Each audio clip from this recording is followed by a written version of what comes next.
Good afternoon, everyone, or to everyone tuning in from Europe. Good morning for everyone in the States. Really excited to have you all here with us today. I'm Shai. I'm part of the developer relations team, and I'm joined by John Britton, a really good friend of mine from Raise.dev. John, how are you doing today? I'm doing great. How are you doing, Shai? I'm doing well. I'm really excited that we get to do something together. It's a lot of fun to do streams with people, and it's even more fun to do streams with people that you're friends with. So I feel like this isn't really work for an hour. This is kind of just us hanging out and getting to code together. So it should be a lot of fun. Yeah, it should be fun. I mean, I love doing live streams. I've only started doing this recently, but it's been a lot of fun. You and Joe have been killing it. I got to hang out with Joe a couple weeks ago, and it was a lot of fun as well. It didn't feel like work either. It was just kind of the two of us screwing around for a little bit and getting egged on by the comments. Definitely recommend it. So, okay, before we dive into coding, I'm gonna plug a couple things, and then I figure you could plug a couple things, and then we can get started if that sounds good. Sure.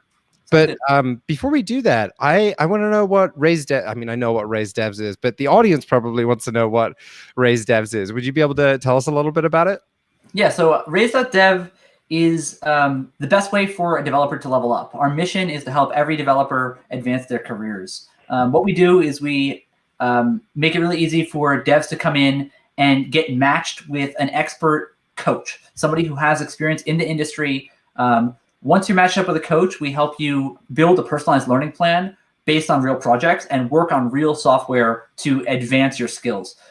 My entire experience as a software developer, I went to university, but I mostly think of myself as a self-taught engineer because the practical skills that I use day to day in my engineering work are things that I learned on the job from doing real software building. And the biggest advances I've had in my career have been around, been when I worked with somebody who knew a lot more than me for a short amount of time. And they just showed me kind of things that I never would have known to look for. And so what we're trying to do with Raise.dev is replicate that opportunistic kind of learning from somebody who has more experience than you on a recurring basis. So yeah, if you're interested as a software engineer and you want to advance your career, head over to Raise.dev and sign up. It's free to go right now while we're in our early access period. But yeah, we're looking forward to working with a lot of people. I love the whole concept behind Raise.dev. It reminds me of like all of the best internships I had, but like with a more formal focus on mentorship. And it feels kind of like an apprentice program in like the best kind of way. I wish it was around when I was going through my CS major, because I'm with you. I didn't get a ton out of the university stuff, but I had you and I just disappeared. Okay. I got the best stuff out of working with great mentors and great people. So it's interesting that you compare it to an apprenticeship program, because when I actually started the company, I wasn't actually planning to start a company. I started an apprenticeship. And what I did is I went on Twitter and I said, hey, I'm going to take an apprentice, come work with me on real software, and I'll help you get a better job. And the demand was just outstanding. There was hundreds of people applied for an apprenticeship position with me in the span of like a week. Ultimately, I ended up hiring 4 of those people as apprentices instead of just 1, and that became Raise.dev. Yeah. In the first kind of like pilot phase that we worked on, which was more like an apprenticeship style, we had 7 people go through the program, 100% job placement rate. So there's a lot of people who didn't have software engineering jobs before they joined the program. They all got jobs. On average, they increased their base salary by $53,000 per year. And they're working at companies like Thoughtbot, DigitalOcean, American Airlines, The Skim, and like others as well. But like they're like getting really good jobs as well. So we're definitely a mission focused company, and it's all about helping developers get better. So yeah, it's kind of like evolving as we go. And so yeah, definitely check it out. I love it. It's awesome. So, okay, let's jump into doing some code then. So let me just plug some links really quickly, and then we can get into doing some coding. So as always, we've got a bunch of stuff from the Contentful side. If this is your first live stream with us, or if you're just learning about Contentful and you want to know more on where to get started, our developer portal is the go-to place for everything Contentful developers. It has links to all our streams, all our videos, all our developer-focused blog posts. It also includes a link to our Slack channel, which you can just go to at contentful.com/Slack, which is where we kind of live with all of our community stuff. If you have questions or if you need help, you can come hang out with us there. I imagine that Joe Nash, who's sitting in our back room right now, is just like giving me a bad look right now. But we've had a Slack channel forever, and we'd love to hang out and answer your questions if you have anything. We also have a really great GraphQL course. If you're looking to learn Contentful and GraphQL, we've got a great course on our website that's totally free that'll get you started that you can check out. And if you build something with GraphQL, we'll hook you up with swag at that link. And the last thing I want to plug is we're actually doing a series of meetups tomorrow. This is something new that we're trying, and I think it's going to be a ton of fun. We're going to be doing 3 of them. So there'll be one in around evening time, Europe, North America, New York, and then San Francisco. So it'll be in 3 time zones. Go check out contentful.com/events, and we'd love to see you at whichever meetup is the best one for you. We have some really great speakers coming up, and we've got some really cool events and activities that we're going to be doing. John, do you want to talk about some of your links? Yeah, sure. So obviously, Raise.dev, you can go there and sign up and get matched with a coach and get improve your developer career. We have a Twitter account, twitter.com/raisedevs. Raise.devs is our handle everywhere on GitHub, other things. And then we're also live streaming ourselves twice a week on Tuesday and Thursday at 11 a.m. Eastern time. Yeah. You can check out our schedule, twitch.tv/raisedevs. And we have a lot of different things. We do live coding, we do interviews, we have a few different kind of formats that we follow there, but definitely check us out if you enjoyed today's stream. Cool. All right, I'm gonna go ahead and stop sharing, and we can go ahead and switch over to your computer and get some work done. Yeah. So let's. Okay, here we are. So on the right we have our website. So this is what you'll see if you go to Raise.dev. Today's plan is to build our live streaming hub. Yeah. So in October we did this thing, this promotion with DigitalOcean called Hacktoberfest, and we did 3 live streams a day, 2 hours each. 2 hours each stream. So we did 6 hours of live streaming a day for the entire month of October, and it was really awesome. And so now that Hacktoberfest is over, we need to have a home on our website for our live streams. So the plan for today is to add to our Contentful model the ability to update past live stream recordings and have them listed on the live stream homepage. So you can go to the live stream, raise.dev/live. You can see when we're live, you can see us streaming. And then you can also see entries for each of the past live streams that we've had, regardless of what platform they're on. So that's the plan for today. Yeah. Just a little bit of background about how this is set up. So we're a Rails shop. We have a Ruby on Rails application. We've got it running in development locally. You can see this like bar up here at the top, so you know that we're not in our production setup. And then, we're running Contentful with the preview API. So in our development environment, we're actually using the Contentful preview API. You can see down here, we don't have a blog in development. So I'll just go up here real quick. This is actually pretty cool. If we go in here and we say add a feature, we call it blog, add the feature and enable it. And then we go back to our local host. You can now see that we have a blog. Oh, where is it? It's not in the footer. Blog. There it goes. Okay. Is this just the thing that Rails gives you, or I don't know? This is a feature flagging tool. So you can see now it's back. I just had to wait for it to refresh. But you can see our blog here. This is the same blog that we've got in production, but it's with the preview API. So we have like a draft blog post that's showing up here that wouldn't show up on our main site because we have the Contentful preview API stuff. So it's the same. We're going to use the exact same Contentful setup. So we have a lot of the plumbing already set up. We don't have to worry about API tokens or any of that stuff. We just have to worry about creating the new content model. And we're going to look into building a new renderer because I have this feature I really want across our site, which is the ability to embed a URL in a rich text on Contentful and have it be expanded into a card. And that card, in the case of like Twitter, would be like the tweet. Yeah. Do you want to pull up the post that we were talking about with the screenshot of the tweet? Yeah. So if I go to our this announcement post that we made, you can see right here. It's the image is not working in our preview mode. But if you go to our production site and we do the exact same thing, you can see that It's just an image. It's an image. You can't click on that link really easy. You can't. You can't select the text. Yeah. So what I want to do is I want to make it so that we can have a content type. And I was talking to Shai about this before. We were talking about it with. We could make different content types for each service. So we could have like a Twitter link content type, and a YouTube link content type, and blah blah blah blah blah.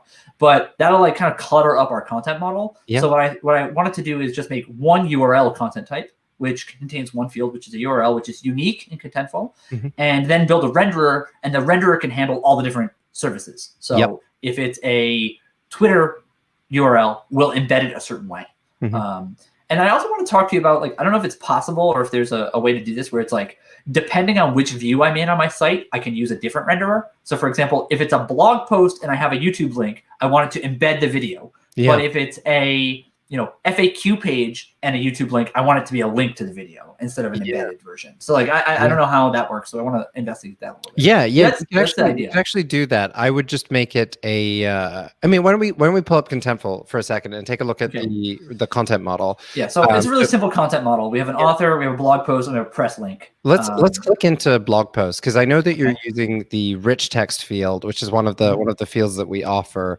And actually, why don't you pull up some content, and we can play around with the actual kind of WYSIWYG style. Like, so we'll go to content, and then let's go to the this is a test blog post that we have. So this is showing us how to embed like other posts. Yeah. So I see that you've got. So why don't we click on that embed drop down and kind of see what we get? Oh, here, Yeah. So in there, there's two ways to kind of handle it. There's the entry and the inline entry. So I think for the unfurling the URL, we would use the entry, and then maybe in the FAQ, we would use the inline entry, and we would if it's a inline entry to a link, just make it a very cool instead of a I love that. Yeah. So my renderer, when I build the renderer in my Rails app, it will know whether or not the user chose to embed it as an entry or as an inline entry. Inline entry, exactly. Okay, so I think actually the feature I want to do then in this case is I want an inline entry to be based off of the social media meta tags. So for example, if I embed a link, the inline entry will be like a preview image taken from the Open Graph image, the title taken from the HTML title, and a description taken from a meta description tag. Yeah. In the entry, so that was the inline entry. In the entry, I want it to, if possible, embed the actual content. So like a YouTube video, right? And so you can choose between, I want to have a link that links to the YouTube video with a thumbnail, or I want to have the actual YouTube video embedded by choosing from these two options. Yes, exactly. Okay, cool. That's amazing. I didn't know that's how that worked. Well, so rich text is still pretty new. I think it's only been around for like a year and a half at Contentful, and this is kind of we were talking yesterday about kind of Markdown and how much we like Markdown, and Markdown is great, but it does have some limitations when it comes to the practitioner experience. And so rich text is kind of our way of giving you that same structured content like with Markdown, but then also giving the editorial team a little more power and discretion to make the experience feel a little more fleshed out. And we can actually take a look at I don't know if you have Postman up or if you have an easy way to console log an object. Maybe we can take a look at what the metadata or what like rich text is actually returning. Yeah. How would I do that? Yeah, so the easiest thing, I usually do it is via GraphQL, but I don't think you want to expose your API keys, which is, I don't have, that's, let me go ahead and actually just share my screen, then I can expose my API keys. That's not a big deal.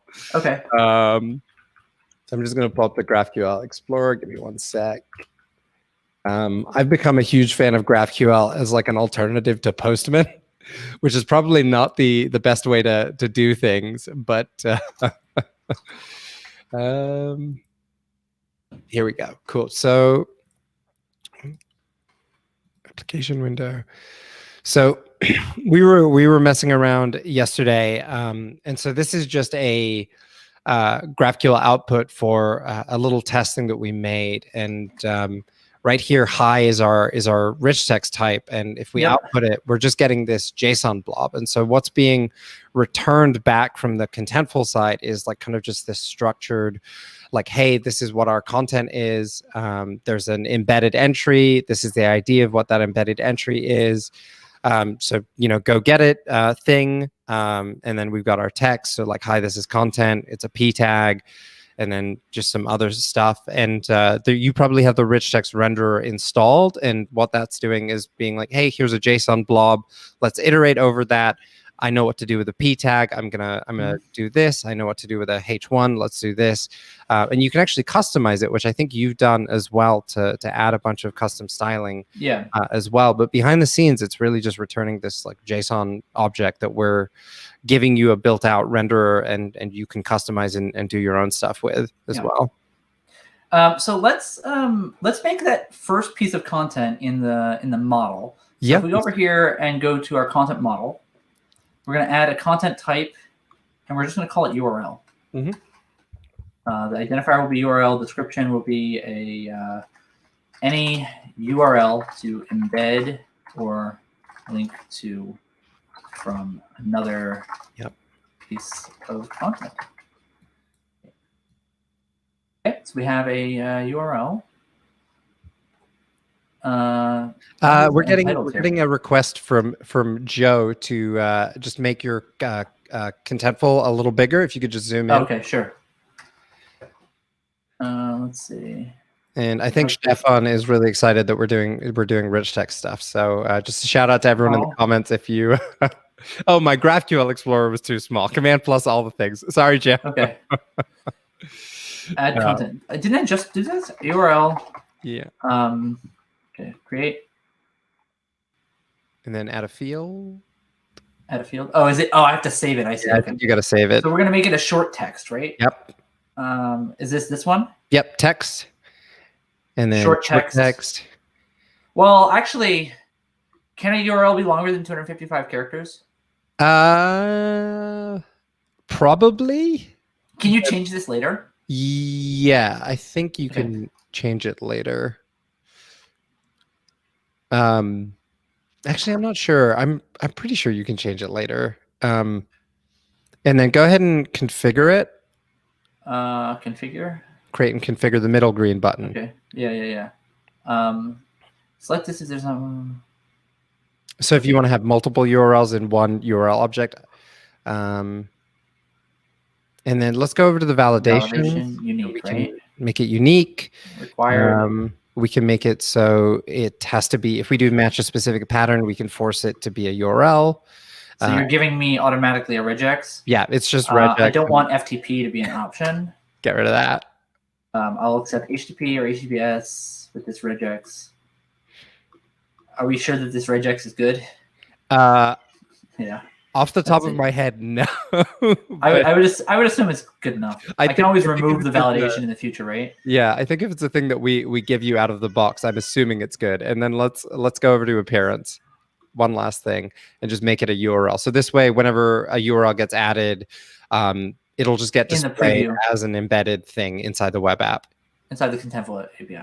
Yeah. So that way, folks don't need to like click into it to see what which Twitch video. I named my field. I named my content type URL, and I named the field href, so it's not URL.url.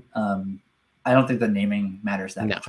But that's no. I mean, it's like what's the best way for you to keep track of this thing? Because like from our perspective, we don't have any idea. Make sure to save it. Save this content type. Okay, so content type saved successfully. So we go to content model. We now have a URL. Yep. Let's go to our content and let's create a not a blog post. Yeah. We want a URL, and we're going to add an URL, and we're going to call it. Let's go to that first blog post and go to that tweet because like we can just do that. So this thing does this. It doesn't even link to the tweet. I just linked to it here. So there's the tweet. So this is back to that apprenticeship thing. Yeah. This is when I like launched the apprenticeship, and we got. Dude, you have so many likes. We've got to brag about it on the website. Yeah. So this is okay. So let's go back here and we'll put that URL in right there. Yep. And if you hit enter, it should and it'll. And you can see here. This is what I was saying to you before. It's like in the Contentful web app. Yeah. It like is automatically using Embedly. To show me a preview of what the tweet is. And like on my blog, what I want to have happen is if I do a block level embed, I want it to do this. If I do an inline embed, I want it to just link to the tweet with maybe like an image or something. Like I don't necessarily want to like bring JavaScript into the picture. Yeah. Right. Because we're gonna render this on the back end with Ruby. So should I publish this now? Well, we're in our. No, this will be. I don't want to publish it. I want it to be draft. Well, we can publish it because it won't be on our production anyways. No, I'll just leave it as draft because it'll be in our. We'll be doing this on the development mode anyway. So yeah, do I have to do anything to save the draft or it automatically? Nope, that's it. Our autosave hook, I think, fires every 20 seconds right now, or it might be 5. We might have adjusted it. One thing that might get confusing for you in the long run is you just have the href set as the title right now, and maybe we want to add a title to this content model just to keep it a little clean in the future. Somehow broke my notifications. That's weird. I don't know why that should it's not like a huge deal. Yeah, we could go to, let me make sure I'm active on this. And then go to content model. Yep, content model. URL, field, add a field. We'll call it text. Or maybe description or something. And that's what we can use it as an alt tag, maybe as like a down the line. Oh, yeah, it's a good idea. Let's just call it description. Okay. Yeah. And then it should be short text is fine. Short text? I think a short text is fine. I mean, if you want to make it long text, I don't know how verbose your descriptions are. Yeah. Make it the title. This is the title, yeah. And then validation, it's not required, right? Unique, doesn't need to be unique. I think it can be anything. Yeah. And then we want it to be just text, right? Single line, yeah. Okay, and then we're going to reorder this to be description and then the URL. Okay, and then we'll go back, we'll save this, go back to our content. Okay, there we go. So we have a URL. And we're going to call this announcement tweet or something. Yeah.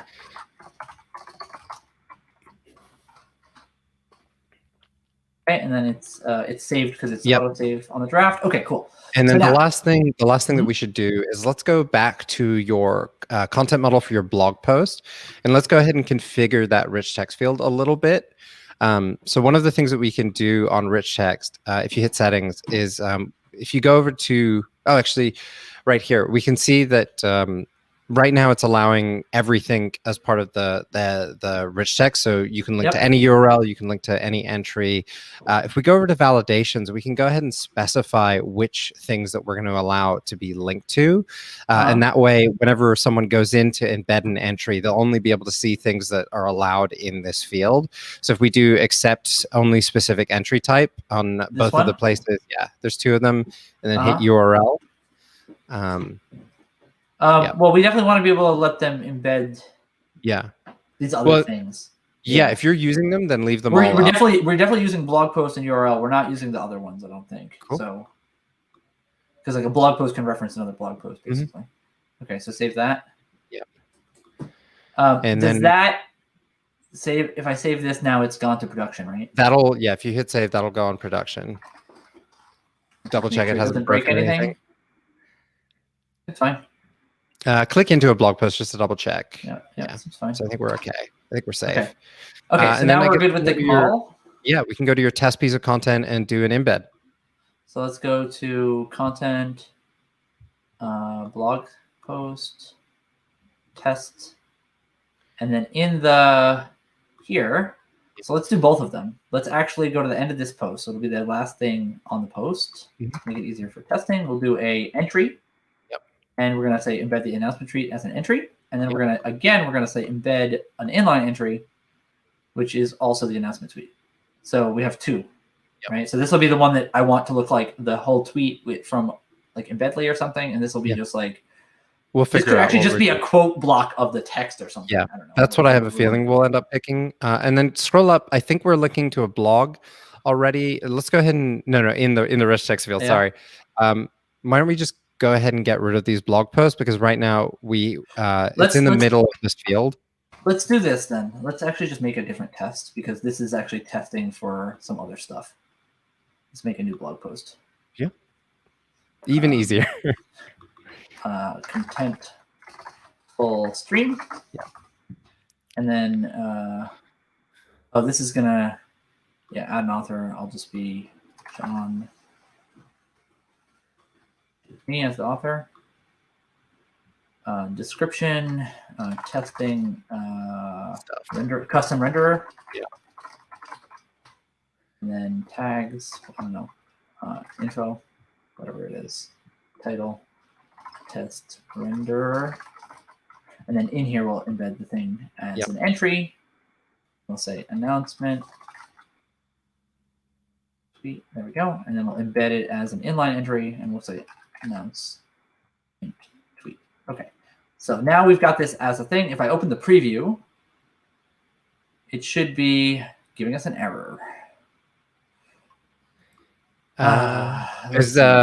Boardfish is saying that he thinks some other stuff is required. Yeah, there's probably it's because of the social images and stuff. This is what we were talking about before. So like, let's just. I was just using existing social image attached to it. Let's just use this one, and let's say add existing, same one, and then let's try open preview again. Still an error.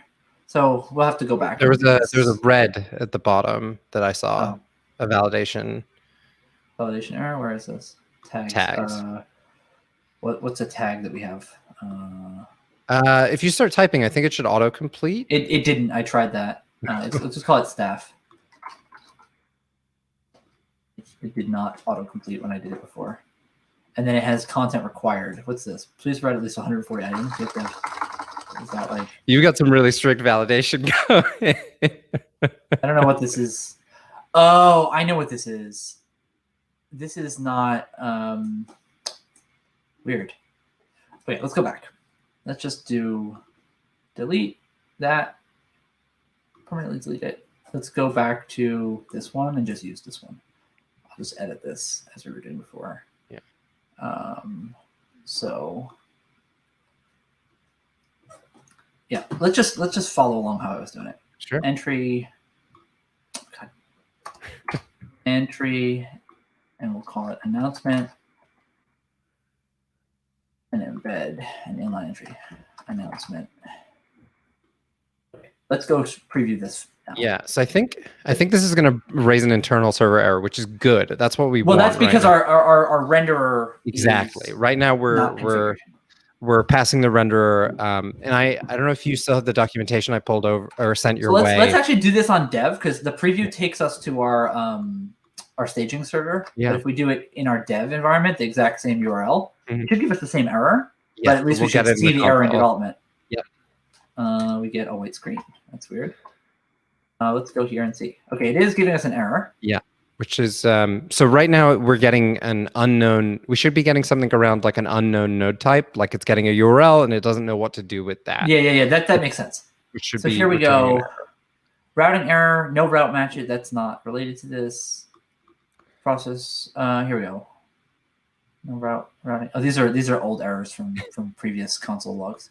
So here it is. Action view template error, key not found URL. Yep. So that's great. That's exactly what I expected. So we're calling blog rich text renderer on there. And then so what we need to do is we need to go to our blog rich text renderer, and we need to say there needs to be a renderer for a URL.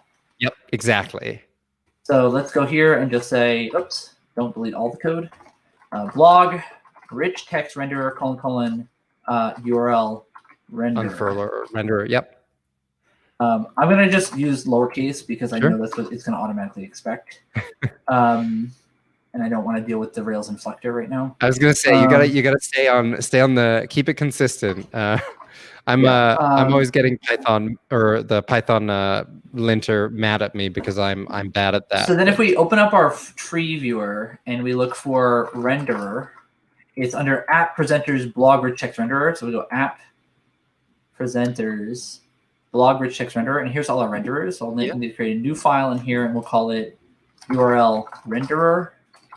There we go. And then let's just look at, for example, the paragraph renderer or something. Yeah.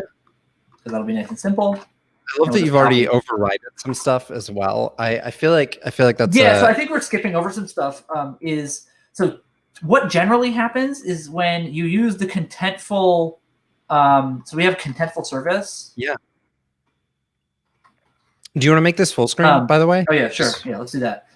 So we use the contentful service, and inside of our contentful service, so this is a class that's defined in our app. We have an initializer, and it sets an instance variable called contentful to the contentful client. And then we create the contentful client. That's the thing that reaches out to our content delivery API or our content preview API, and it's like, hey, what you got? Give me the content. And so that's getting that like giant JSON object of stuff. Yep. And what I'm looking for is where we're telling the Contentful client to render. Oh no, we're using the there's a second library that you're going to be using it's the renderer. Yeah, the rich text renderer.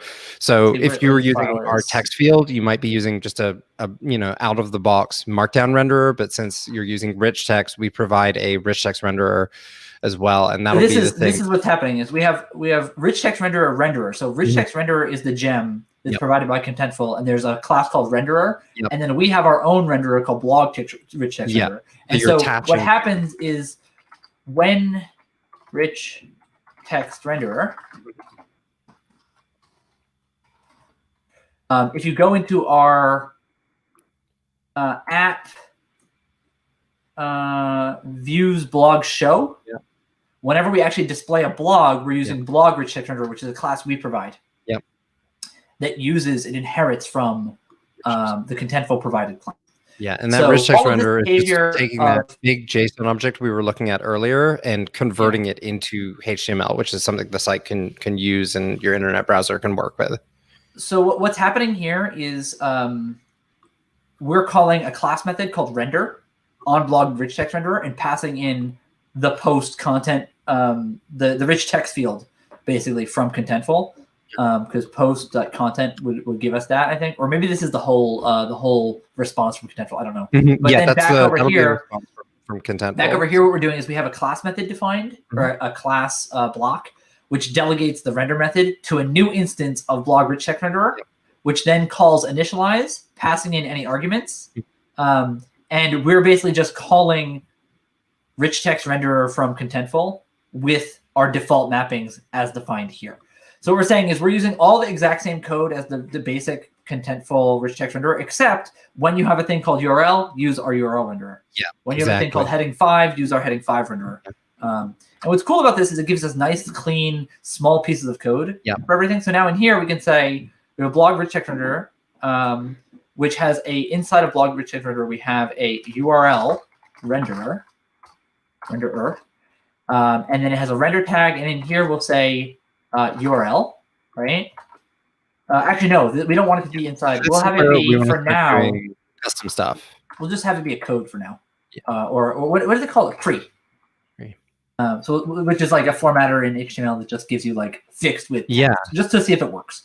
And then we'll have HTML attributes. We'll have this be... Yeah, I actually think we can get rid of both of these functions and do something a little different. So if we do def render and then parentheses with the word node in it, render like that, node, and then we should be able to do like a console log on node, and that should give us our values that we're getting from Contentful. So it should give us that. We can also just do this. We can just do like open up a debugger right there. Yeah. So let's trigger this request. So I guess I might have to remove these. Let's try again.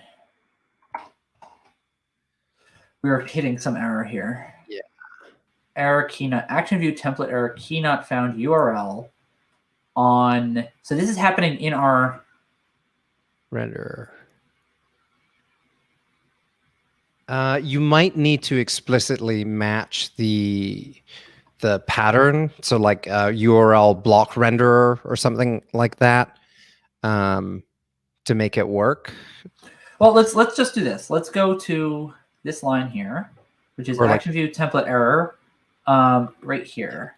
So where's the error? Completed internet server error, action view template error, key not found URL. Is it lowercase? Just double check. What do you mean? Is what you're this thing in Contentful? You mean? Yeah. I think it is because it's going to be an ID, and so it should be automatically lowercase. It is. Yeah. I don't know how to see JSON preview. Yeah, it's right there. It's in the bottom right in the content type ID underneath the add field. Yeah. Okay. So, but it's actually not getting to this yet, is the problem. It's actually not reaching this. If you look at the debugger, it's basically saying that when we run the blog, so let's go back to our search results. It's actually hitting an error here. Yeah. In this, I think. Container blog, container wrapper. Yeah, right there. Our key not found URL. So where are we looking at? So what's happening is we're passing in this post, and it has URL included, but this thing is not finding it. So if we go to blog rich text renderer, let's just do here. Let's just put a debugger in right here. That's going to cause nightmares, though. That's going to happen every single time. So we got a comment Let's try it. from Boardfish. When you embed an entry, it'll use an embedded entry renderer regardless of type. Like this? Yeah, I think we need to be matching on type inside the embedded entry renderer. On type inside the embedded. I see what you mean. Okay. Yeah, let's try this. So it'll be an embedded entry inline or embedded entry block. That's what it is. So we aren't creating a new this thing. We're creating a new sub element of those. Yeah. Okay, so let's go to our URL renderer and let's go to embedded entry block renderer inline. Let's do entry block renderer. Yeah. And then here is where we're saying render node. Yeah. So we'll do let's do by bug here. Yeah. And let's take and I guess is that matching the error that we were getting, or is that some different text right there? What is it? No target is not an entry node. No, it's not hitting this error. Let's just take a second to go through this. Attribute template error, key not found URL. It's looking for the key URL somewhere. So let's look at this this thing. Completed 500 error. Template error, key not found URL. So blog rich text render is being called, and then somewhere in there it's finding. I don't know why the stack trace isn't showing up. We'll be matching the partial in the partials. In here? That's why. Oh, I see why it's happening like that. So post card inline. Let's go here. Shout out to Boardfish as our MVP in the comments today. Debugger. He should be the one doing this live stream. Yeah, we should invite him to the stream. Kick me out. Let's see. What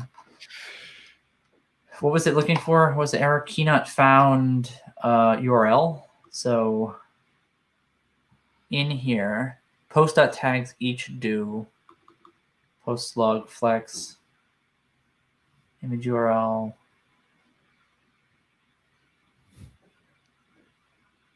Yeah, all we have to do is make a fresh partial for URL.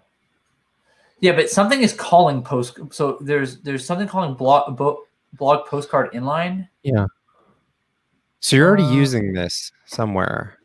Yeah, we're using it to embed blog posts inside of another. Like if you embed a post inside of a post, that works right now. Mm-hmm. So I just had the assumption that we would be creating a new content type, and it's actually you've already done a bunch of the work. So what's interesting here is if I go back to this rich text renderer, because this is an embedded entry, it's going to need a render. These will have to handle it. But if I was to, for example, create a content type that had a field that was a reference to a URL, that would need its own top level renderer, I believe. Is that true or no? I'm not sure off the top of my head. It wouldn't be an embedded entry. It'd be a it's not embedded anymore. It's like actually the entry directly. Like if I wanted to list this URL, if I wanted to render this URL, yeah, it's interesting. I don't know how that would work. Let's go in here and see how are we actually causing this error. So yeah, I think board app views blog show HTML ARB line 18. If we try in that partial file, this one. Yeah, like if where you're doing the other blog post embed. Yeah, if we add a underneath this. URL. I see what you mean. Yeah. URL. Okay. So this is basically saying partials here.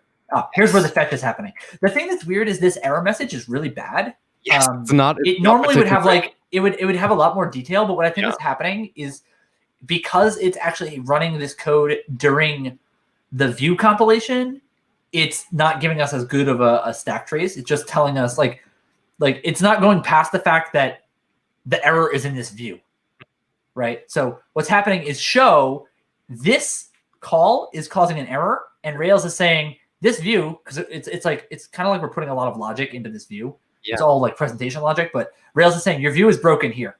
Yeah. But then this blog rich text renderer is like pretty complicated. And then it calls your thing, which calls this entry block inline or entry block.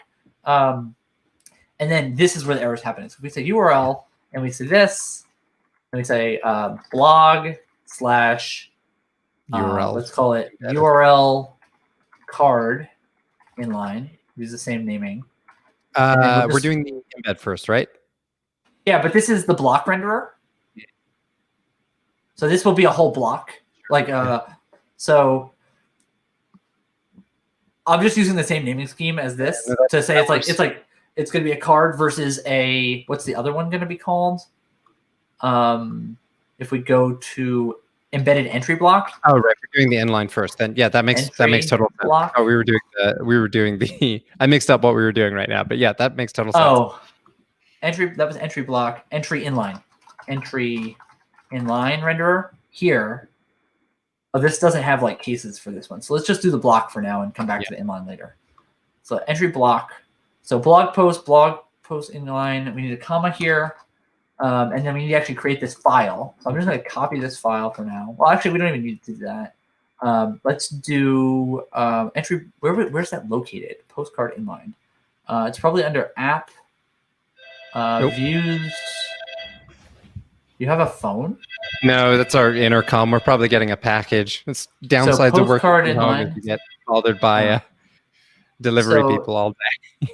App views blog under here. Yeah, here it's called postcard inline. So we're going to make a new file and we're going to call it URL card inline.html.erb. And now this file exists. And so we're going to just do a bug here. So save that, and then bug just a broken Rails thing, or I'm not super it's a Ruby gem. It's like a debugger. I'll show you when we get it to run. Yeah. So this should do it. Then I want to go back here, check that. I had I'm going to remove this, and then now let's go back here and we might get an error right now. I think we're only handling one thing. We're only handling the embedded entry and not the inline entry. Syntax error. I have a syntax error. That's why we have an error. Where's my here? I have a space where I don't need one. And then go back here and run this again. Now it hangs, which is what I expect. And we're in our debugger. Okay. So def render node by bug. This is in blog rich entry block renderer. Yeah, I have this debugger still too. So exit. And now let's reload the page. We should still hit our. Okay, now we're in the debugger on in this view. Yeah. So if we look at the postcard inline, we can see that it has reference to post. Mm-hmm. What else does it have? So we can just I look think at the that should just be coming from the what you named your field in Contentful. So I think it should just be URL here. Oh, let's see. Where am I? Where's my? I think you just. This is my console. Did it exit? Oh, weird. It just there's some other like something else twice or something. Yeah. So let's just do this. Post. There it is. URL does not exist. Post.url. How is it actually finding the embedded entries from within the post? Yeah, so it's returning an ID, and so we're gonna need to either do a well. So this variable post contains the entire post object. Mm-hmm. Oh, this is because we have a multi-thread server. Yeah. So I'm getting output from other threads. I don't know why. Yeah, I don't know why that's happening. I need to fix our. Oh gosh. I now have to run it again. So let's think about this for a second. What's happening here is it's calling partials.fetch mm-hmm. with the type.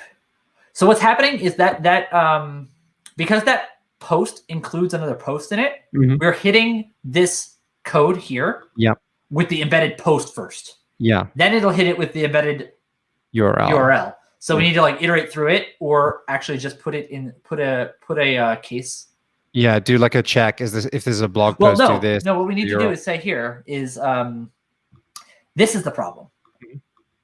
So what we're doing is we're calling this partial, and we're passing in locals, and then inside of the partial we call post. Yeah. But we're passing entry. An entry here Only in some exists in- cases will be a URL. In some cases it will be a blog post. Yeah. So we only want the case where it's a URL, right? So let me see. Partials fetch content type ID. I mean, it still should only run when it's on the URL, though. Although it would be called. Okay, that's what's happened. I understand. So let's reload this page. We'll end up in our console, and the variable post contains a URL. Why? Because we're calling it post here, but entry is actually going to be a URL because we're getting the content type here. So we have our URL. So if we say post, what do we want to? Okay, now I don't know the Contentful API at all. Yeah, so I think if you do post dot href, or hey, let's try there it href. is. Yep, yeah, we here we got go. it. So we have our href field. Great.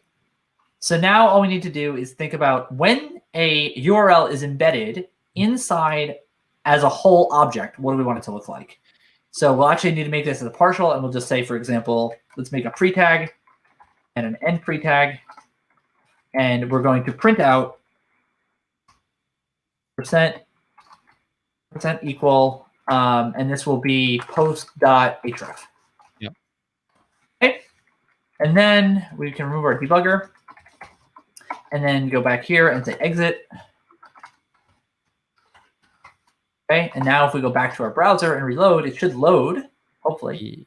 Yeah. Nope, we got an error. I think that's because we are just dealing with the Undefined method slug for contentful entry URL. So it's looking for a slug. That might be on the other object. I don't think you might be. It might well, be. Let's do this. Let's go to Contentful. Let's go to our tree. Contentful post content, and let's just go and remove from our content. Go down to the bottom, and like we'll remove our inline entry for now, and that should auto save. And then go back to our blog and reload. See if that helps. Hey, there it goes. And so you can see our blog post, and there it is in a pre-tag. Awesome. We can now embed a URL. Yeah. Now, what's interesting about this is I don't want to put all of my logic about if it's Twitter, embed it this way, if it's YouTube, embed it that way, inside of my views. So I'll probably want to come back and refactor this in the future. But for now, I'm just going to leave it as it is because I want to get to doing other stuff. So let's see here. When you do a block, so let's just say like we're not going to deal with inlines today on the stream. We're just going to deal with blocks. When you do a block, it will choose a URL and it will go to this URL card inline and it will render it. Now we have the ability for a given piece of content to embed a random URL in it, and like we can leave it as an exercise, like how to make it look like YouTube, right? Yeah. Like a YouTube embed. I mean, it's trivial here. It's like, you know, I would just go grab the YouTube like, embed code. Include what do you call it? Embedly, like JS, and then pass you know, post.href to embedly. Like I'm not gonna implement that. You can like look that up on the docs for now. We'll do that later. So now we have our post, our URL embedded. Now what we need to do is we need to make a new page for our live streams. So the first thing I'm going to do here, well, let's make a commit, right? Let's go to our terminal, git status, git add dot, git diff dash staged. So we added a new URL. So basically it's like git commit dash m handle block URL content embed. Right. So now we have that. The next thing we need to do is go to routes.rb, and we need to make a page for the live stream.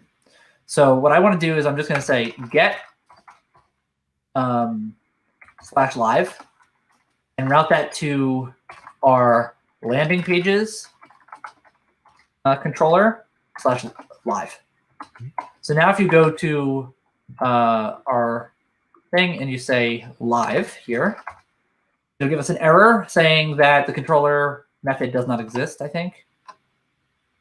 What's happening here? We're getting a, there it goes. Now we got an error.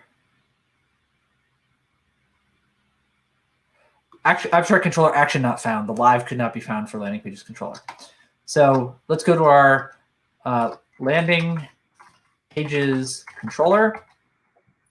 And you don't actually have to define the methods for each action in Rails. You can actually just go to app, views, the name of the controller, landing pages, and then create a new template, live.html.erb.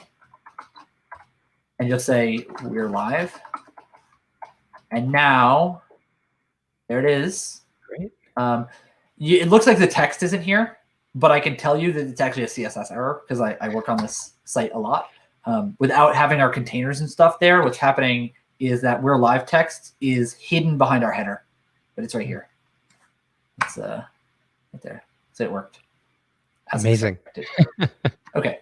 So I'm just going to hop over to, for example, a simple page. Let's say like the apply page, and just grab this class and go to live, so that we have the correct CSS. I don't know what the CSS we need is, and we'll just call this live. Again, I don't do front end at all. This is great, though. I think this is the first time that we've used production code on one of our live streams. So I think this is a really exciting change of pace for us. We always start from scratch. That's what we do. We do the real thing. Like, yeah, I'm enjoying that's this. our entire like kind of like. If you had to summarize like our philosophy, it's do the real thing. Yeah. Right. And that's everything that we do about like education and helping people level up. Is we want to work on real apps all the time. Yeah. Okay. So here we go. So we have our new live page. So I'm just going to make it like a really simple page. We're going to say we have an H1. It's like Raise.dev live. And then we're going to have like a paragraph that will be like something. Text about our live streams or something. You know, we live stream Tuesdays and Thursdays. Is live stream one word? Yeah. I think. How about this? We're either. I don't think the we're dictionary live twice a week on Tuesdays and Thursdays at 11 a.m. Eastern, and then I'll link to. I actually should do this the right way, and the paragraph, and then do this and say. Percent equals link to Raise.devs on Twitch. Yep. And that'll be a URL https twitch.tv/Raise.devs. Okay. Let's save that and reload the page. There we go. Okay, we have a link. It takes us to Twitch. You know, we could come back and add styles to this later. Yeah. Okay, now the thing to do is we actually want to have our past episodes listed here. Do I have a missing? It looks like not GitHub. It looks like my ERB renderer is failing. Live.html.erb. Yeah, Adam. Thanks, Adam. I just had to close it and reopen it to get my highlighting to work. Okay, so we're gonna add an unordered list, and then we're gonna have a list item in here, and then we're gonna end the list. Gosh, my keyboard, I don't know. Okay, so what we're going to do is we're going to have a loop that for each live stream in our history, it will have an entry in this list, right? Yeah. So what we need to do is something that looks like this. We'll say percent entries.each do entry. And then we'll just print out the entry in a list item. So we'll indent this and we'll say embedded Ruby with the equal sign means print out the thing. entry dot just say entry dot title. Yeah. Hey John, I'm just gonna. You look like you're frozen, so I'm just gonna drop you and re-add you and see if that fixes it. Okay. It should just be. You back? I can hear you. Yeah, I can hear you. Your camera is just messing up. That's okay. I guess we'll just go without camera for a little bit. I can turn my camera off and on real quick. That'd be great. Yeah, we can still see your screen just fine, and we can hear you just fine. You've just been frozen for a little bit. Yeah, I don't know what's happening with the camera. Yeah. I think we have to just continue without it. Yeah, but you can see my screen fine. Yeah, no, I can see your screen and I can hear you just fine. So okay, and then we just have an end here. So what this is going to do is it's going to say, look at the variable entries, and for each entry, print out its title. Yeah. Okay. Like I don't know what entry is going to be, but now we're going to switch back over to our controller, and we're going to just say def live, where it's say entries equals a array of string of, let's just say, how would I do this? I'm not going to stub this out. I'm just going to do the real thing. I was going to say it might be nice to do the real thing. Well, what we can just do is this. We'll just say. So I'm curious, where are you planning on getting this content from right now? From Contentful. We're gonna make a new new content model for. Yeah. Okay, that makes sense. But I want to get the plumbing in place so that we're like isolating what we're working on. Mm-hmm. So basically, we have 3 entries here being set in our controller, and then we'll say we'll just print out the entry, and now we can say what I do wrong. Entries.each do. Let's see. What my error messages. Syntax error. End. What I do wrong here? And, do entry? No.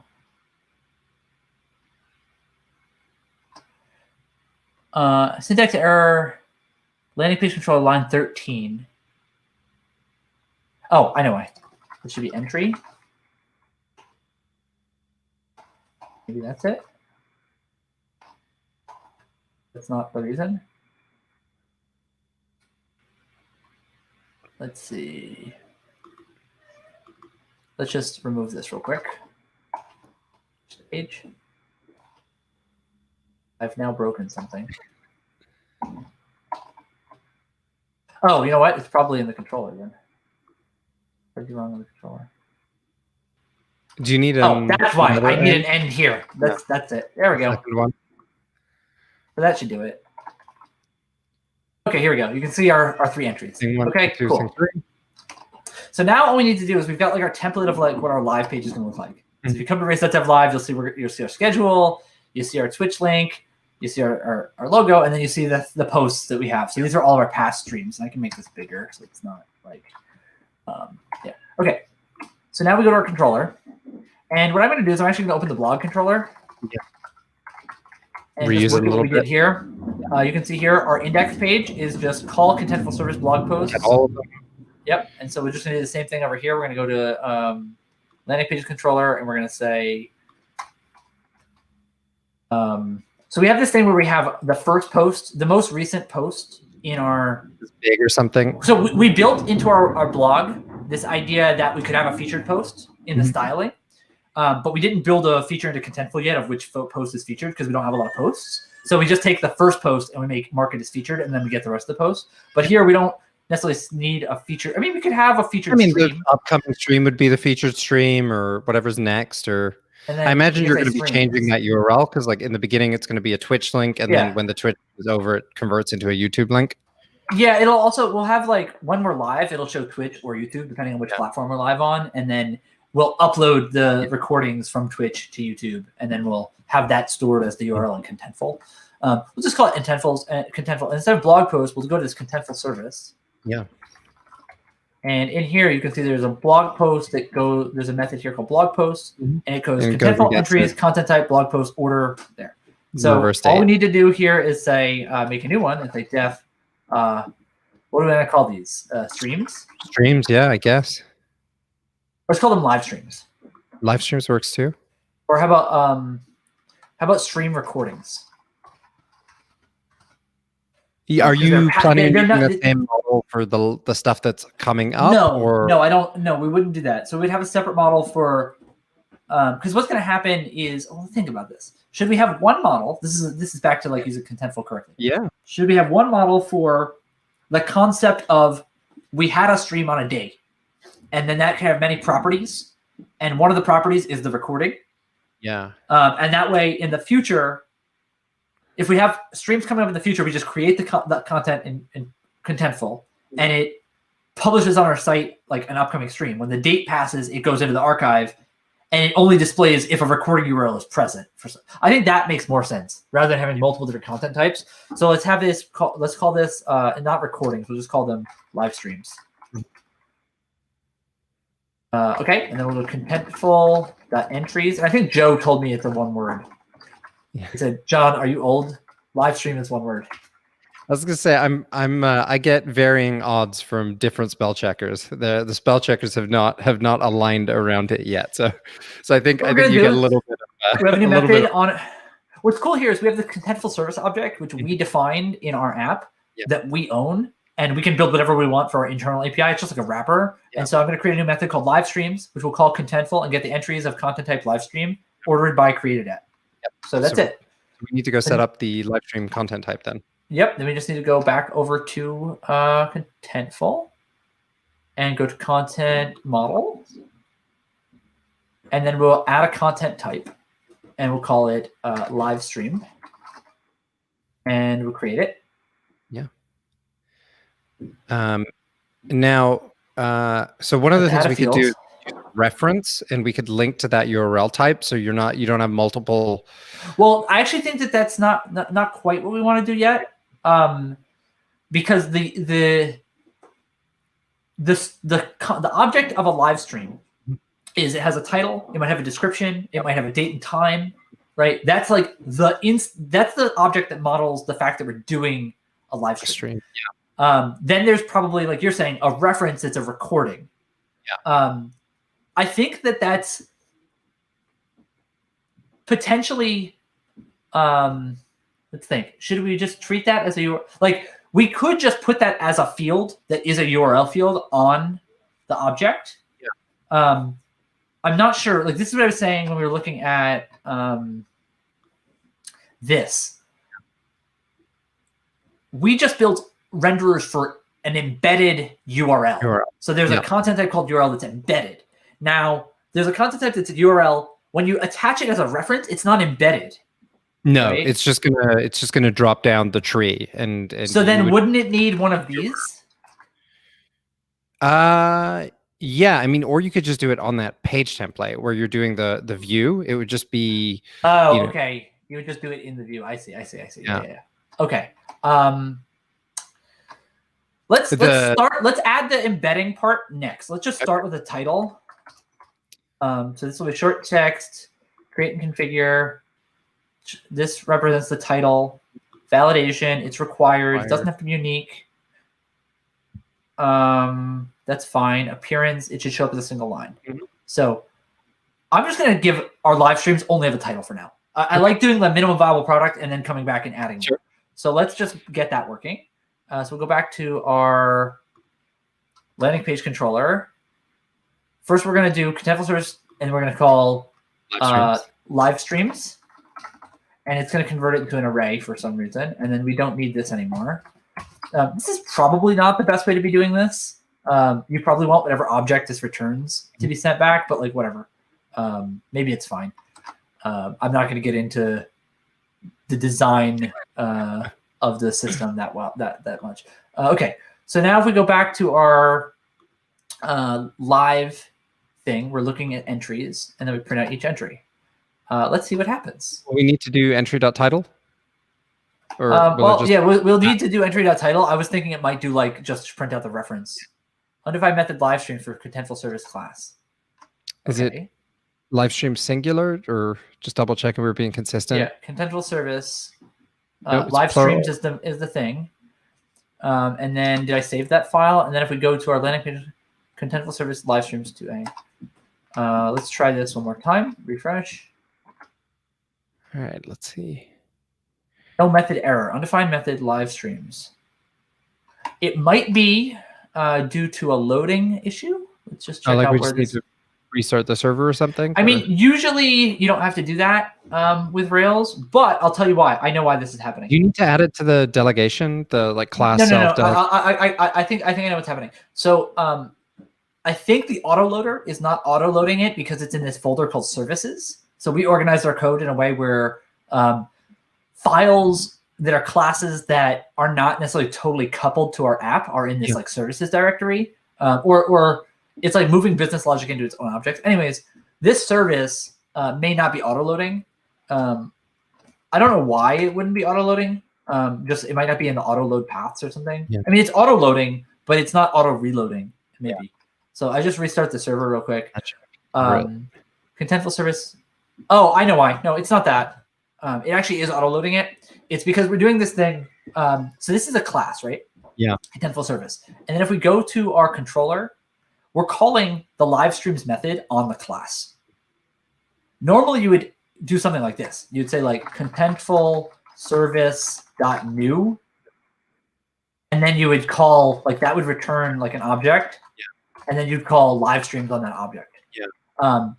As a matter of convenience, we have this stylistic thing that we do where whenever you're using a service, you're going to need an instance of the service no matter what. So we just initialize the service for you as an instance, and then you can call things on it. So if you go to our Contentful service, you'll see there's this delegate thing. Yeah. What I need to do is that's what I was thinking it was. Say live streams. Via the delegation. Yeah. Oh, that's what you meant by delegate. Yeah. Okay. Yeah, I got you. So now we have, now that we have this working, we should be able to do this, and it should just print out some references. Nope, it did not.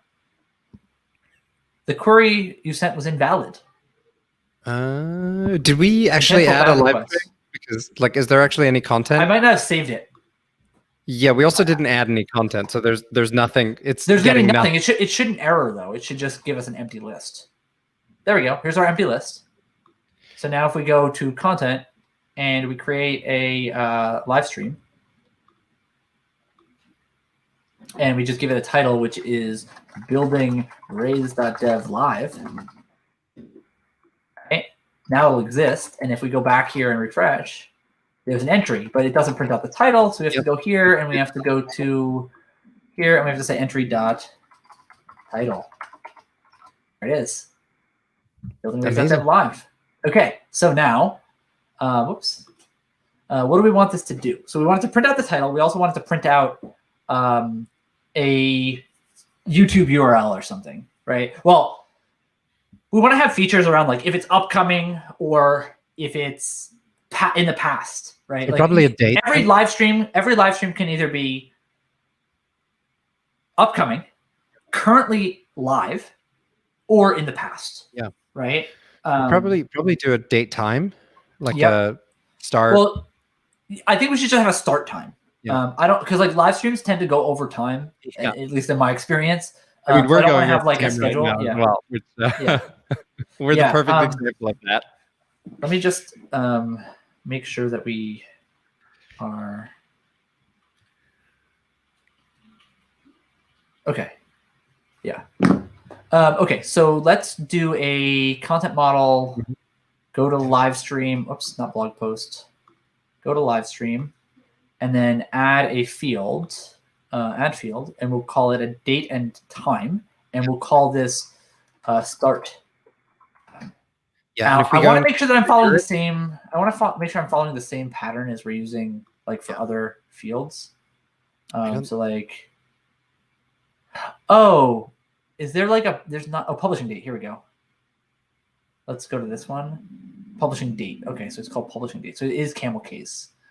I just want to make sure I'm following the same live stream, add a field, date and time.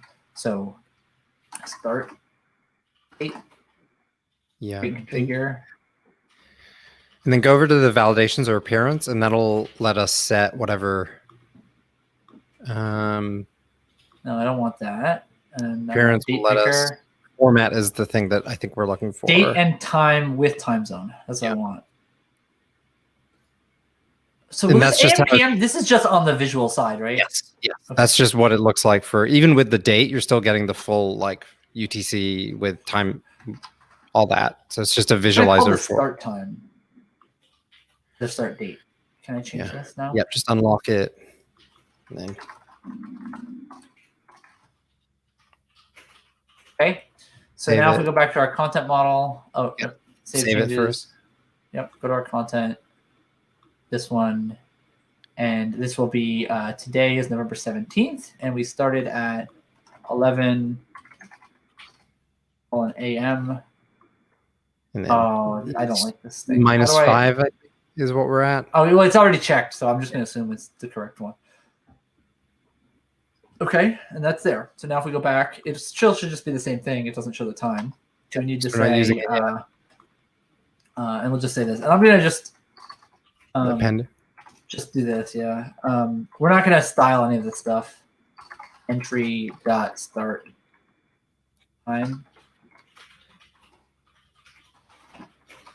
And I think it'll give us like a object that we'll need to format with.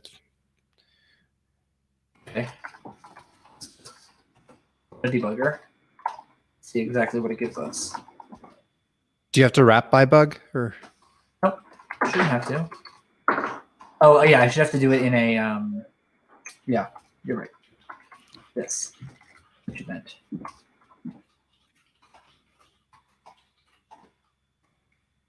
So we can just say entry.start time. Yep. No. Nil. Did the autosave hook fire? Is it not reloading? What's going on here? We'll just go back to Contentful and it says it saved a minute ago, so we should be all right. But yeah. Huh. Let's look at the field. It's called start time.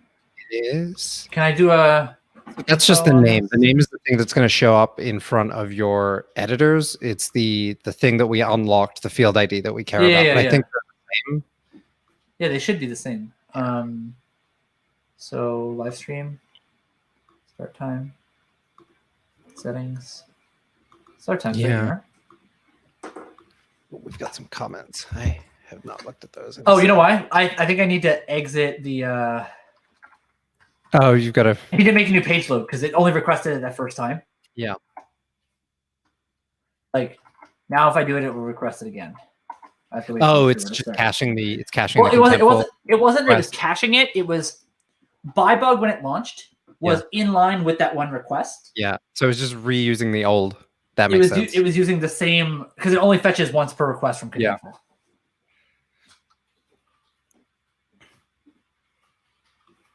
Let's give it a try once the server starts up. All right, there we go, and then go back. There it is. Entry. That start time. Still nil. Still nil. Huh. That's weird. Can we do entry.fields? Here. It's There it is. Is that a Railsy thing that Rails is converting it? That's why I was asking about what the casing was. Yeah. In Rails, we don't do camel case. Camel case. Yeah. I was wondering we do snake case. So either the gem, I think either the Contentful gem does it automatically for you. Yeah. So like the expectation in Contentful is like camel case. Yeah. But the gem presents it as because the Ruby way Ruby people expect. Yeah, exactly. Yeah, that makes sense. I just quit the server by accident. Okay, so let's go back to our editor and we can remove this ByBug. So now we know what the problem is, and we can say start time. Okay, so now we can assume that that'll print out all the stuff for their start times. Now we want to deal with like embedding a YouTube or a URL or something. So let's go back to our content model.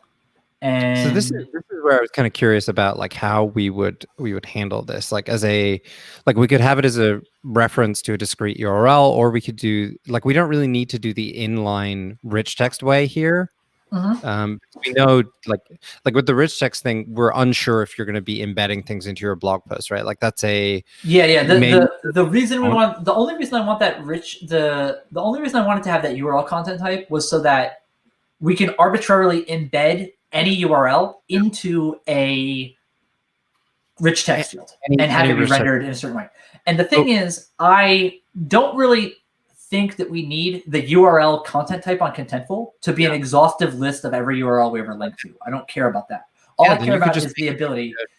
Text field here. So what we should do here is make a text field, and we'll call this URL, and we'll say create and configure. No, we don't want to call this URL. We want to call this recording URL. Yeah.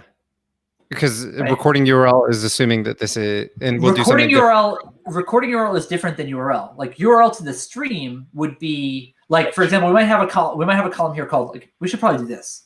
Let's do add a field, and we'll have it be a multiple choice. Is there text and then number? List?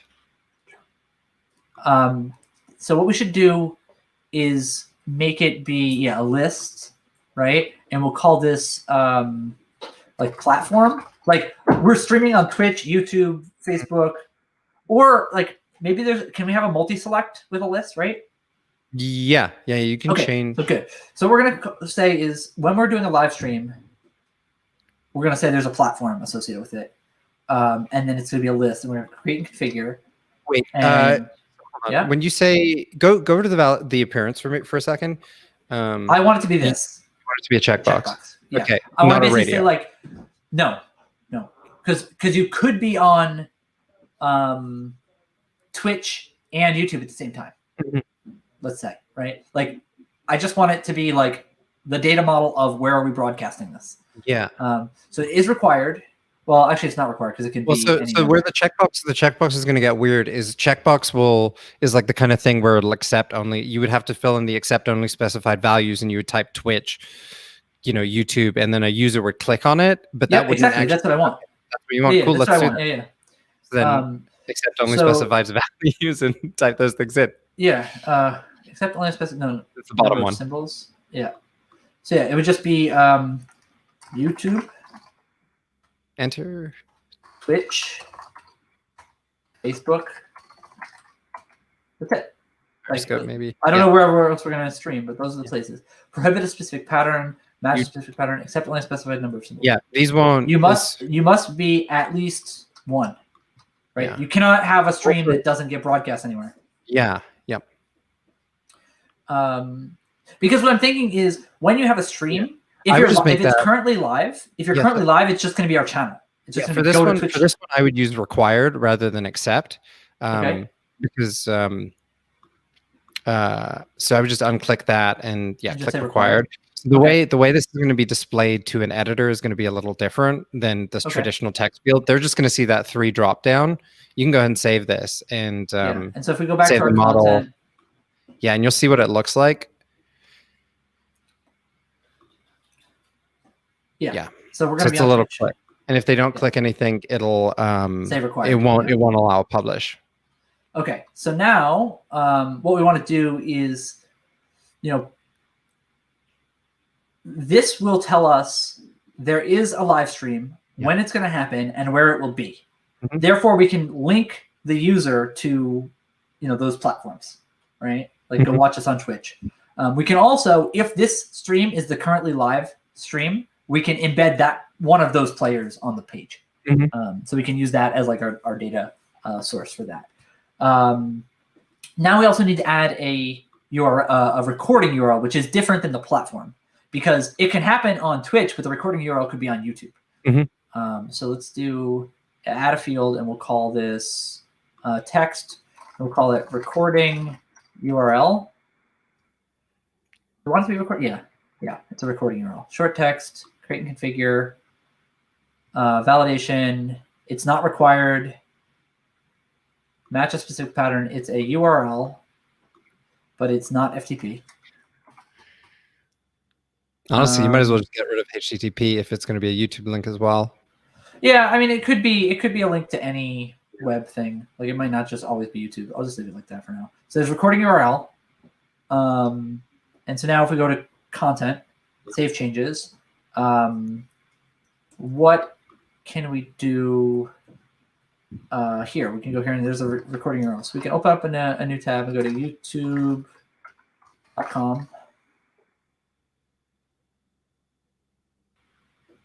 and just pick some video of Definitely lo-fi hip hop beats in the top. what? Where is this? Oh, here. I'll choose this video. This looks like fun. Even better.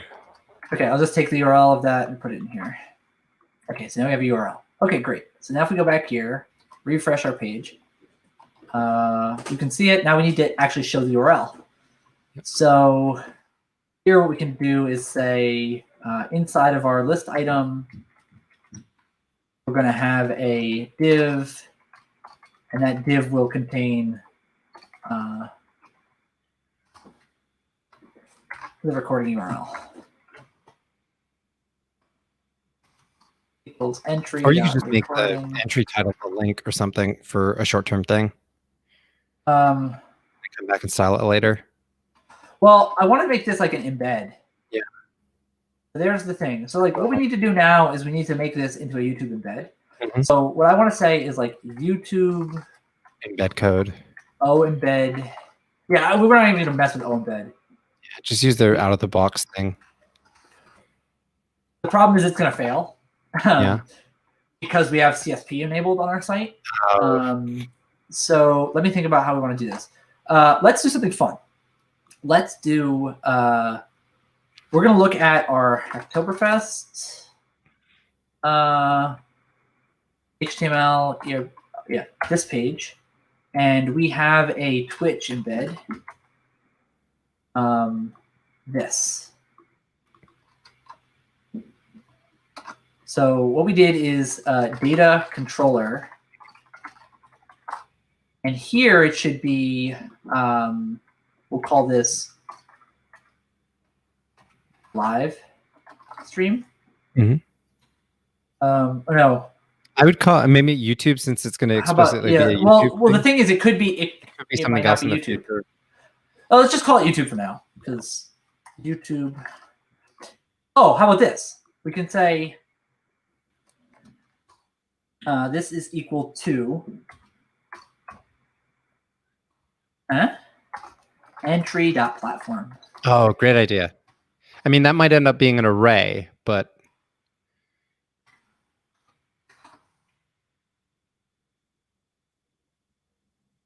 oh no, because this will not be. This is the live stream platform, not the recording platform. Yeah, so we should just not do that. Let's just call this YouTube for now. Yeah, and maybe have an if test just to make sure that it exists, and if it doesn't exist, don't show it yet. What we'll do, we're actually not going to need this at all. Okay. And this needs to be like this. Data controller YouTube. So what we need to do is then go into our app front end controllers and make a new file and call it YouTube. YouTube controller. We're using Stimulus, which is it comes with Rails. .js. And if we just go to our Twitch controller, it's basically exactly the same thing. Yeah. And we can say we don't need this comment. So it's a controller from Stimulus. Well, because I should say why this is. This depends on a third-party library that we have installed, and that's why we have this comment there. But we don't actually. We're not going to use a third-party library here. We're going to say production, staging, whatever. This doesn't matter for YouTube. We're just going to have some options. And we're going to say player is Windows Twitch player. Yeah. And it basically passes it into there. So what we're going to do is we're going to need like a YouTube version. Node YouTube embed package. Hey, YouTube embed video npm. Let's see what this does. It's a React component, so we don't want a React component. View YouTube. Maybe that one? No. Let's just do YouTube embed manually. Yeah.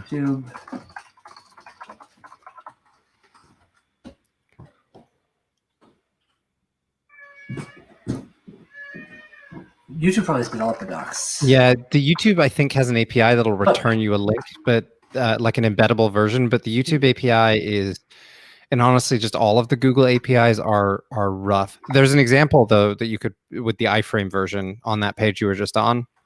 Which one? This one? Yeah. iframe? It's at the bottom. Yeah. Okay, let's just do the iframe. We got a link from Boardfish. Let's YouTube embed. Yeah, I thought I looked at that one and that was a React one. Yeah. Couple years old, but it ought to do the trick. Okay, cool. Let's do this. So now we need to go here and go to package.json. And you can see we have our Twitch embed. Y.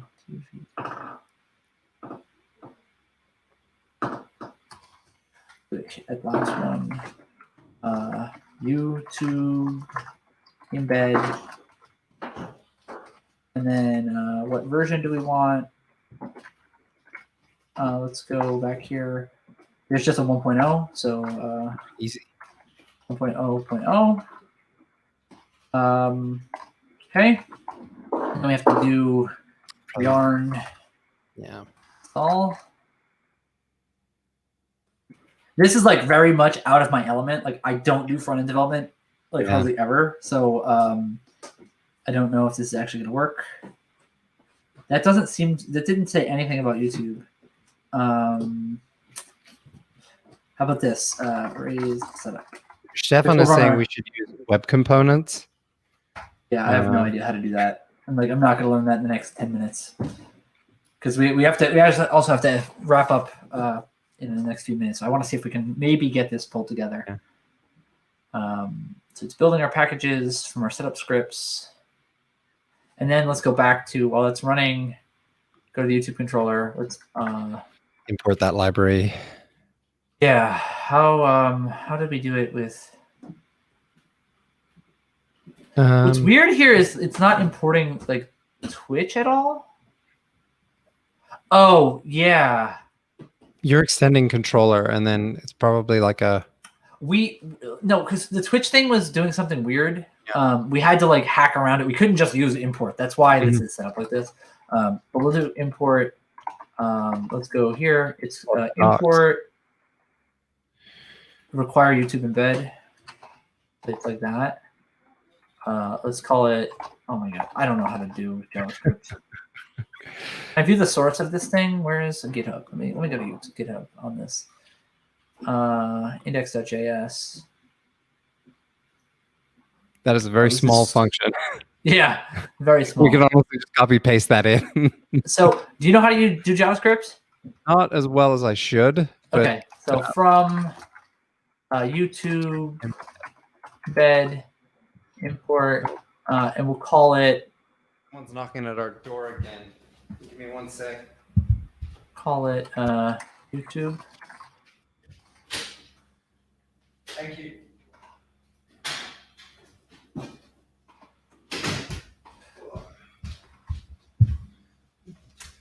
Sorry about that. Oh, here we go. We got something from Stefan. Stefan says to add this to the head, and it looks like it's a. I don't see where you're getting this text from. It's in the comments in the StreamYard. If you pull up the StreamYard comments. Yeah, that's not going to work for us because we can't do inline because of our CSP. Yeah. So let me just show you this. I can just go to. Let's try to embed a YouTube video just directly. Yeah. Like if I take this example It'll on fail iframe, because of the course protection or something, or the cross-site. It's CSP. It's CSP. So if I go to our whatever this thing is, live.html, and I just manually embed it, it'll fail. And go here.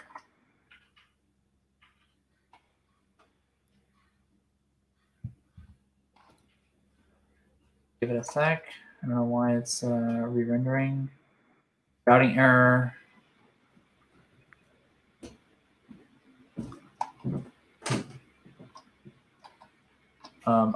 So by modifying this YouTube controller is now breaking things. Yeah.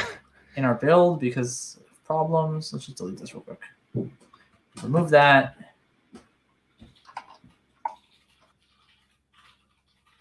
Let's refresh this.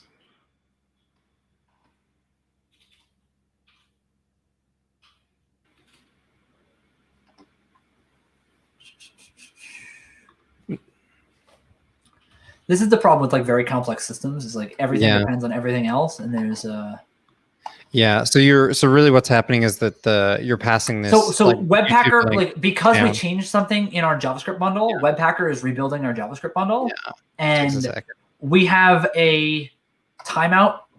Like it's basically it's timing out because it's trying to rebuild the Webpack in line with the request. And it should be using this Webpack server that we have running, but it's not for some reason. I don't know why. Webpacker. This is what I was saying before we started. This is set up to be localhost. And then let's try this. If we quit the server and start it again, and then try to reload this page once the server starts. If not, we might have to just call it a day on. We were able to build a model. We're able to iterate over the models. Like I said, like, I'm not that good on the front end stuff. So what I usually would do is just like iterate. Like we have the ability to embed a URL in a what do you call that thing? A rich text, either as a block or inline. And we have the ability to we have a collection of live streams that have URLs associated with them that we can embed. You know, all of that stuff is done on the front end. Okay, here we go. Oh, hey, it worked. That's interesting. Why did that actually work? Well, if that's the case, we can just do it that way. Yeah. Let's go to this. Well, actually, maybe you have YouTube already carved out on your CSP policy. It might actually allow that. Yeah. So what we can just do is here is say iframe with that, and then make the source be. I think you should just be able to use the link. And this can be percent equals entry.url. Yeah, no, recording URL is what you called it, or something like that. Yeah, it's recording. Right. Let's inspect. Oh, hey, look at this. Refuse to display YouTube in a frame because it set X-frame options to same origin. It might need you to add that embed code in the middle of it. Like the link that we were using in the example had the word embed in it. Oh, really? Yeah. Oh, I see. Oh, this is embedding a video series list. Let's just go to...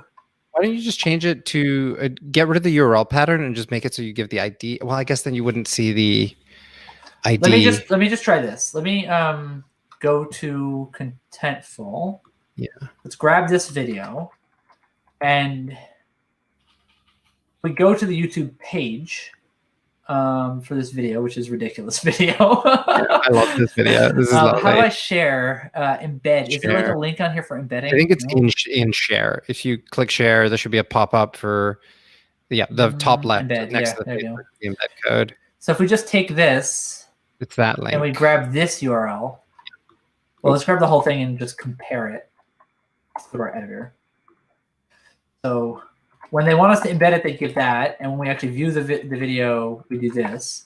Yeah, which is why I'm saying you could just make it so it's asking for just the ID. Yeah, I know. That's annoying because in the web app it won't look good. It's just taking this part, right? So that's annoying for your editorial team because then they'll have to like strip they have to look it up. Like I just want to actually paste the actual URL.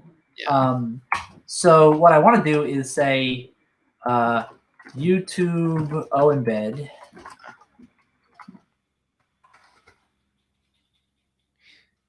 I mean, maybe you could strip it. Like you could take a quick look at the URL. If it has the word embed in it, just pass that over. If it doesn't, just grab the vparam. What we could just do is actually like this doesn't belong in the view, in my opinion. But let's just do some Ruby real quick, and we'll just say this. We'll just say embed equals, and then we'll just take this whole embed and put it in here. Yeah. Okay.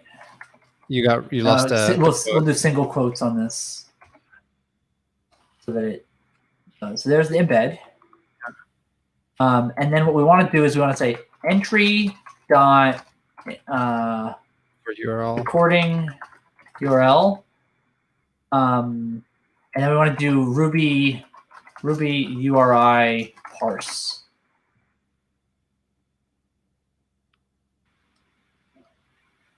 Like this has all kinds of problems with it, but it's hacky. Well, but it's also like potentially going to fail. URI parse. I guess it's dot parse. Sorry, I'm using the scope operator instead. So it would be URI, and then we can say the URI if we want to get the parameters. So if we say URI Ruby URI, and we just say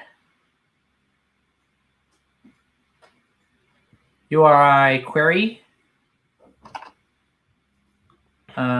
So in our YouTube video, the official URL, this URL, it's just the query is v equals that. Yep. So what we need to do is just say URI.query.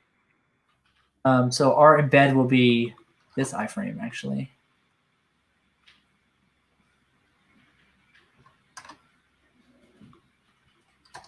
Embed. Gosh, that's annoying.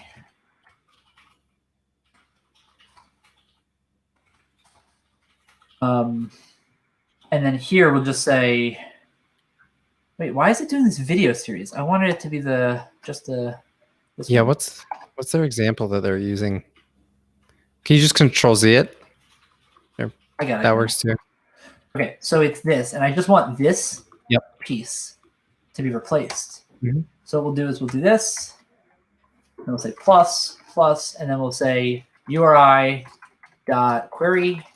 and then the URI.query will actually be it'll be this this part. So it'll be v equals, and so I need to get rid of the v equals. Yeah. So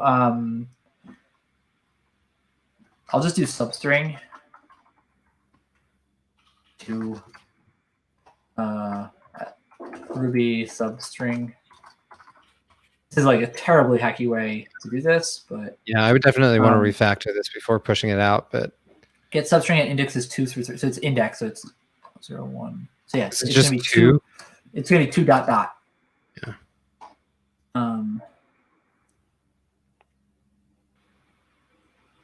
Yeah, I think it'll be like that. So that'll be our embed.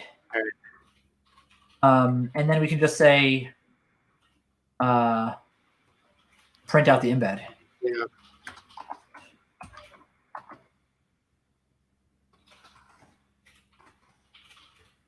Don't even worry about that. And let's see if it magically worked.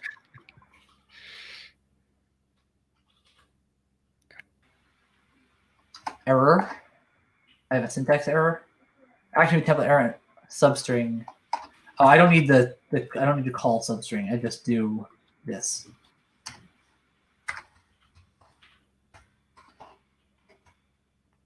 There we go. Okay, so there's the iframe being printed out. Yeah, it's being escaped. Text. How do I dot unsafe? Ruby ERB, no, Rails ERB unsafe HTML. It's like HTML safe or something like that. Yeah, it's. Oh, it's not raw. That's what it is.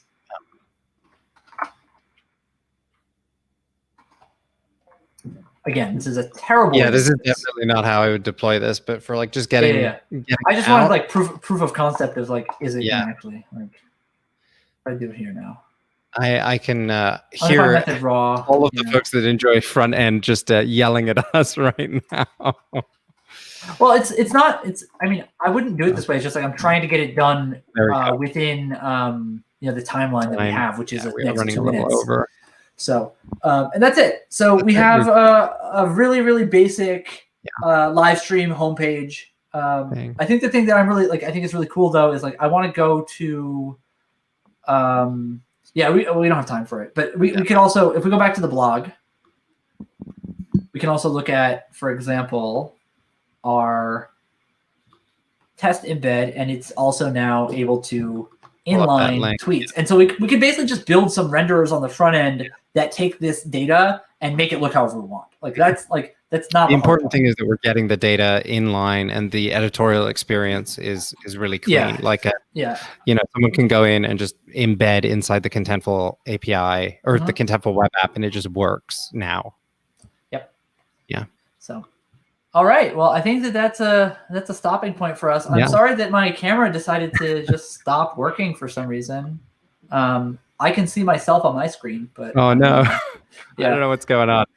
Well, John, thanks so much, Shai. This was really fun. I really appreciate you coming on. It was a lot of fun to do something on like a live site. It's not something we've done in the streams before, and so this was a lot of fun. And thank you for sticking around as well, folks. For folks who are who joined us after we started, you can learn more about Raise.dev at Raise.dev, and you can follow their Twitter and Twitch at Raise.devs.